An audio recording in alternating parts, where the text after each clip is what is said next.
Hello बच्चों, कैसे हैं आप लोग। उम्मीद करते हैं कि आप लोग मस्त होंगे और स्वस्थ भी होंगे और अच्छे से पढ़ाई भी कर रहे होंगे। आपकी तैयारी बहुत ज़बरदस्त चल रही होगी। ठीक है बच्चों, मैंने जो है एक पोस्ट डाला था रिगार्डिंग एक question.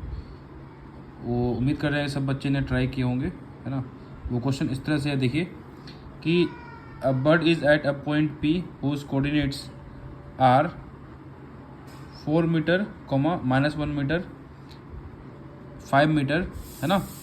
The bird observes 2 points P1 and P2 having coordinates -1, 2, 0 and 1, 1, 4 respectively at time t equal to 0, at time t equal to 0, है ना।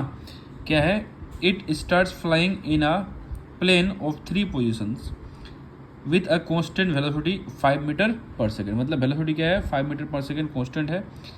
in a direction perpendicular to the straight line P1 P2 till it sees P1 P2 collinear at time t, calculate time t। Okay, मतलब basically we have to find out time t, जिस time t में क्या हो जाए, है ना, जो bird है आपका पॉइंट P से चल करके उस पॉइंट M तक पहुंच जाए, जब उसको P1 एंड P2 ये जो दोनों पॉइंट्स दिख रहे हैं बच्चों, आपको क्या दिखे, एक कोलिनियर दिखे। कोलिनियर का मतलब स्ट्रेट लाइन, मतलब बेसिकली ये तीनों पॉइंट स्ट्रेट लाइन हो जाए, है ना। तो पॉइंट P1 का कोऑर्डिनेट्स पता है अपने को, P2 पता है एंड P का पता है। इसमें देखिए एक तरीके से हम लोग इसको ऐसे सोल्व कर सकते हैं, जैसे मान लीजिए आपका जो है पॉइंट जो M है ना, M का जो है अगर हम लोग कोऑर्डिनेट्स x, y, z मान लें, तो P1M एंड P2M का जो स्लोप होगा वो इक्वल होगा, है ना। उस तरह से हम लोग x, y, z निकाल सकते हैं। फिर देन PM का हम लोग डिस्टेंस निकाल लेंगे, डिस्टेंस फार्मूला से, है ना, x2 - x1 का स्क्वायर प्लस y2 - y1 का स्क्वायर प्लस z2 - z1 का स्क्वायर का रूट करके फिर डिस्टेंस पे स्प्लिट कर देंगे तो टाइम मिल जाएगा। ठीक है बच्चों, इस सवाल को हम लोग वेक्टर से इजीली कर सकते हैं। वो इस तरह से देखिए, समझिए, है ना। आप डायग्राम को देखने की कोशिश कीजिए, समझिए अच्छे से। देखिए सपोज आपका जो है पॉइंट P, आपका जो है P1 यहाँ पर है एंड P2 यहाँ है, पॉइंट P यहाँ है, तो we can have a vector P1 P2, है ना। आप देख पा रहे होंगे P1 एंड P2 को ज्वाइन करने वाला एक वेक्टर क्या मिल जाएगा, बोलो, P1 P2 मिल जाएगा।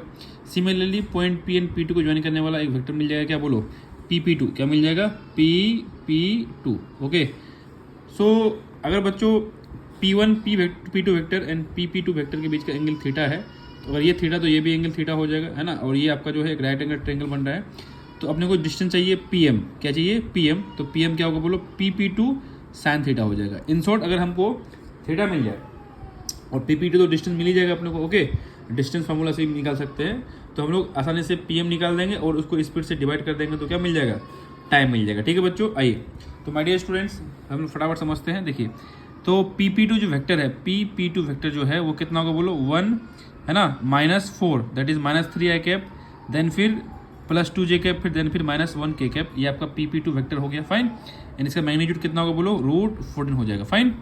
ऐसे ही बच्चों P1 P2 वेक्टर जो होगा वो कितना होगा, बोलो, 1 -1 that is 2 i cap, -1 j cap, +4 k cap and so on.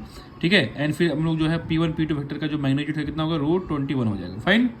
अब हम लोग जानते हैं बच्चों कि A.B क्या होता है, A.B, है ना। A.B क्या होता है, बोलो, AB cos थीटा होता है। क्या होता है, बोलो, AB cos थीटा। इसमें से हम लोग cos थीटा का वैल्यू अगर हमको चाहिए, है ना, तो क्या करते हैं बताओ, A.B डिवाइड बाई AB कर देंगे, तो cos थीटा इक्वल टू क्या होगा, बोलो, A.B डिवाइड बाई AB, है ना। उसमें से A अपना क्या है, PP2 एंड B क्या है, P1 P2। तो जब हम लोग डॉट प्रोडक्ट लेंगे तो इट इज -3 × 2 इट -6, देन फिर -2 similarly, then -4 divide by √14 and √21। Simplify करेंगे तो बच्चों आपको cos थीटा का वैल्यू -12/7 √6 आ गया। ठीक है, और हम लोग जानते हैं कि sine square theta plus cos square theta is equal to 1 होता है, तो उस तरह से हम लोग इस्तेमाल कर सकते हैं।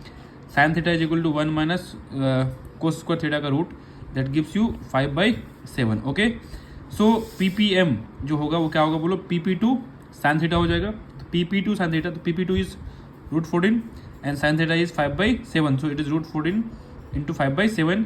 सो time taken by the bird to reach from P2M point, है ना, जो टाइम लगेगा, है ना, वो कितना होगा, T equal to PM divide by 5। So when you simplified it will be √14/7 and 7 को स्क्वायर रूट के अंदर भेज देंगे, चूंकि एज पर द ऑप्शंस है ना अवेलेबल विथ, तो क्या होगा, बोलो, 14/49 हो जाएगा। सिंप्लीफाई करेंगे तो आपका हो जाएगा बच्चों √2/7। ओके, सो इसका आंसर क्या होगा, बोलो, थर्ड ऑप्शन हो जाएगा √2/7। ओके बच्चों, उम्मीद करते हैं कि आप को वीडियो समझ में आ गया होगा, है ना। एंड वीडियो जो हम रैंडमली बना रहे हैं तो इसका वीडियो का क्वालिटी को मत देखिएगा किस तरह से दिख रहा है, कंसेप्ट को देखिएगा। अगर आपको कंसेप्ट समझ में आ गया तो इस वीडियो को एटलीस्ट अपने दोस्तों से 4-5 दोस्तों को जरूर शेयर कीजिएगा, हर एक बच्चे, है ना। इस तरह से क्या होगा कि एक हमें मोटिवेशन मिलेगा और कई सारे बच्चे इसका फ़ायदा उठा पाएंगे। ओके बच्चों, थैंक यू, गुड बाय।